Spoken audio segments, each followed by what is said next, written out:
Historic shift between the United States and Cuba. I'm joined by Eric Farnsworth. He's the Vice President at the Council of the Americas here in Washington, D.C. Always a delight to see you. Let's kind of stay with Florida. I was kind of canvassing online some of the headlines from Florida because obviously that's a hotbed. One headline said the ground shook in South Florida. The Sun Sentinel's headline said it's about time. So kind of shows this dynamic there, kind of a shift.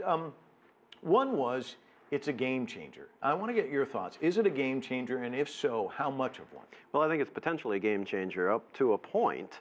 The president has taken all the steps that could be expected of the executive to actually be able to take under U.S. law. But there's a whole nother aspect to the relationship between the United States and Cuba, which is codified in U.S. law, namely the embargo.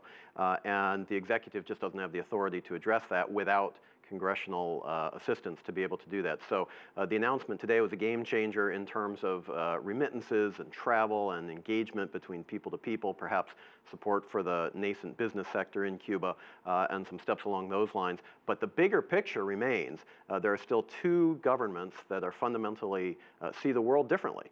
And so there will be engagement, but we still have to see how this plays out down the road. Is the genie out of the bottle in the sense that here in Washington, it's hard to reverse things? Things kind of get a momentum going. I mean, obviously, we probably won't see the embargo lifted tomorrow or anything like that, but I mean, does it kind of start that kind of momentum going in that direction? It certainly adds some momentum, and I think that you've seen over time a shift in public attitudes in Florida, but also around the rest of the country, and I think that's contributing to this as well.